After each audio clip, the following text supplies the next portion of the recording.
and welcome back to the Sally Paradise YouTube channel, where I talk about books and other things that I feel like talking about because it is not about what you know, but how you feel about what you know.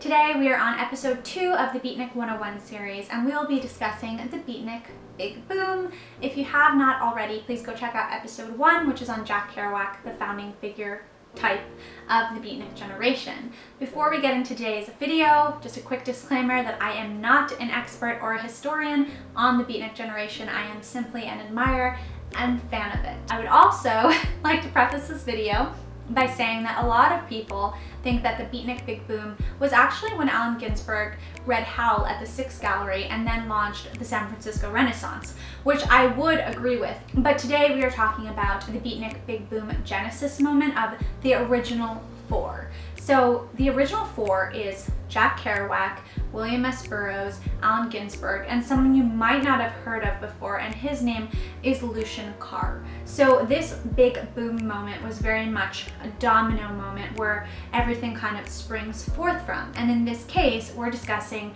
the careers and the friendships of the original four Beatniks. If you just stumbled upon this video, or just really for a quick refresher, Jack Kerouac, William S. Burroughs, and Allen Ginsberg were some of the most popular figures and writers from the Beatnik generation of the 1950s and 1960s, and they were notorious for their rebellious lifestyles, but also their intellectual pursuits. The whole reason why I'm talking about the original four's Beatnik Big Boom moment is because it's my belief that without this occurrence, the Beatnik generation probably would not have swept America the way that it did. It was this moment that the American wandering eye set its sights on the Beatniks and really kind of gave them the opportunity to become what they were. It feels weird saying that, and you'll know why I'm saying that once we finish this video. I'm going to take a chance here and compare the original four to something we all probably have heard of or known because it's in books and movies and TV shows, and that is the concept of the vampire. Stay with me.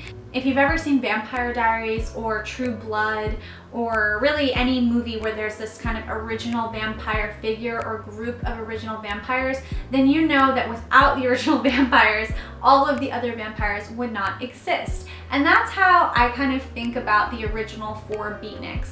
It's because of them and this crazy moment that all of the rest of it existed. And yes, it's not the best moment, but it doesn't change the fact that now a lot of awesome vampires exist.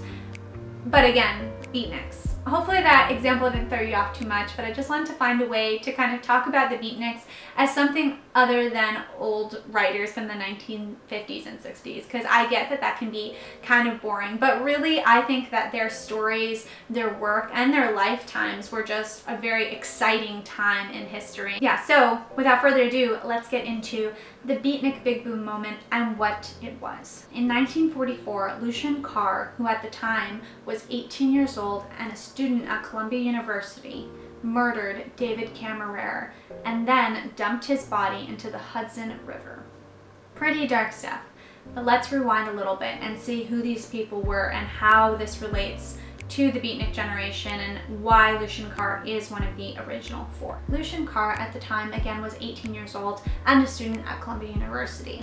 He was seen as very charming, handsome, witty, but apparently had a very mischievous kind of streak in him and definitely stirred up trouble at the school. So it's not really a surprise that he found himself and kind of somewhat created what was the original four's friend group. Allen Ginsberg actually would famously say time and time again that Lou was the glue. He was the binding force that sealed their friendship. And at the time, these four friends, they were at one of the most pinnacle moments of their lives and of their intellectual journeys. It was really just beginning for them, but they were just having so much fun. You know, they're running around New York City listening to jazz and drinking and doing drugs and having that very kind of vintage Super 8 classic image that you think of when you think of the Beatniks. Now we know who Lucien Carr was. Who was David Cameron? David Cameron, at the time of his death, was 34 years old. You can actually see that on his death certificate, which is a little creepy, obviously, to look at, but it's kind of cool that it even exists online today. I would definitely check it out if you're interested in that kind of thing. This is important because That would make him 16 years senior to Lucien Carr. This was not the first time that David Kammerer would encounter Lucien Carr. He was an English teacher and actually met Lucien Carr when he was just 12 years old. From that point on, David Kammerer would then go on to stalk Lucien Carr for the next 6 years, following him from school to school. And it got so bad actually that Lucien Carr's mother tried to take him out of certain schools and put him in new ones in hopes that David Kammerer would just kind of go away, but it never really worked. And actually, when Lucien Carr was at Columbia University, David Kammerer sacrificed his teaching position and just became a janitor because he just wanted to be close to Lucien Carr. Today, we would call this full-fledged stalking, and David Kammerer a pedophile. Both very illegal things. Kind of crazy to think about how this happened and got so out of hand and so bad. On top of reading work from the Beatniks and reading about the Beatniks, I also did a little bit of research before I did this video because I just wanted to make sure that I was really conveying the facts here. And I will say that there are some people that don't believe that story and don't believe that David Kammerer was stalking Lucien Carr. I don't know how that could be possible when it really feels like the proof is in the pudding here. How is it that David Kammerer would just show up at every school or every city that Lucien Carr moved to without stalking him? On top of that, the people that were around Lucien Carr and David Kammerer definitely saw the situation for what it was. David Kammerer was more or less described as a creep who just had this really unhealthy obsession and fixation with Lucien Carr.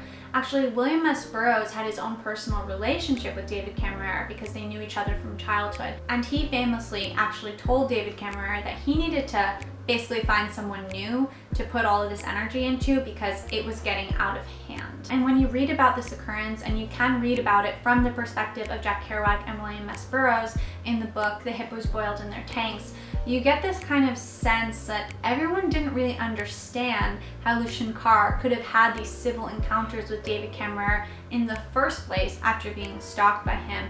But really, it seems that David Kammerer had just weaved himself into Lucien Carr's life so badly that he didn't even know how to get rid of him. Edie Parker, who was dating Jack Kerouac at the time of this big boom, also wrote a book. It's called You'll Be Okay, and she talks about David Kammerer as well.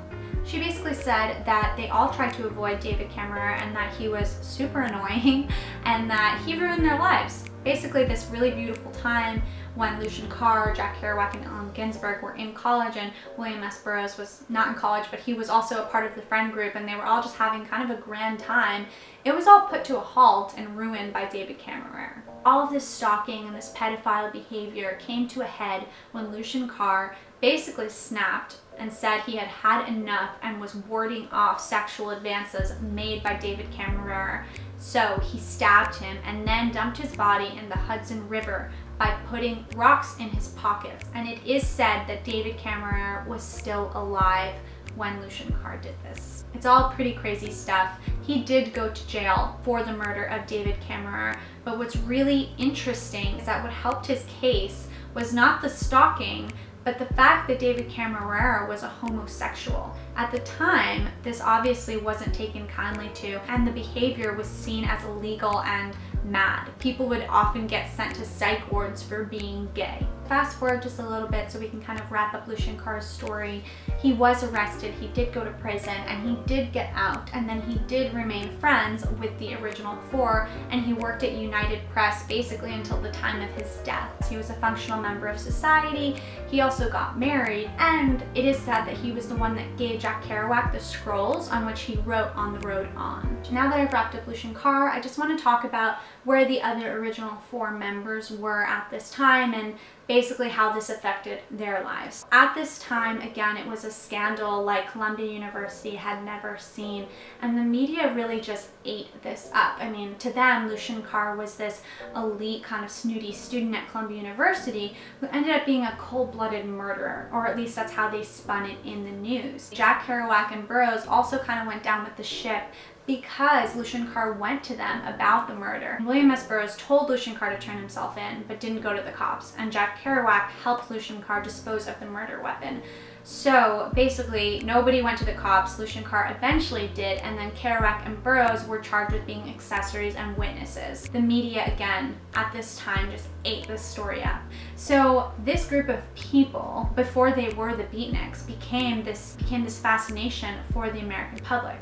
They didn't have the Kardashians back then. They had this. Now we know that later on, Kerouac and William S. Burroughs and Allen Ginsberg would go on to put out books and poetry and would become these figures of the Beatnik generation. So I guess I just wonder, would they have been who they were without this first big boom? If the American wandering eye had never touched them in the first place, would it have known to go back to their books? Would there have been this fascination to know who the characters were and on the road, to know more about the people that were in this famous murder in Columbia University in 1944? Who knows? We'll never know, but I personally don't think so. If you want to know more about the Beatnik Big Boom, you can just Google it, or if you want to read about it, you can read And the Hippos Boiled in Their Tanks, which is one of my favorite books, and I would definitely recommend that. Alright, so we've gone over the basics of the Beatnik Big Boom, but before I go, I want to leave you with a little Beatnik fun fact or interesting piece of information, and that is that Bill Canastra, who was also a part of the Beatnik movement at the time and friends with Lucien Carr, had tragically died by sticking his head/body out of a moving train and was crushed. And interestingly enough, Lucien Carr was present. Okay, on that note, I hope you guys enjoyed this video, and I will be back for another episode of Beatnik 101 very soon. Please make sure to subscribe and like the video if you did enjoy it, and as always, please feel free to leave comments if you know any pieces of information, or if you just want to chat about the Beatniks. I am always all ears. Thanks for watching. See you soon.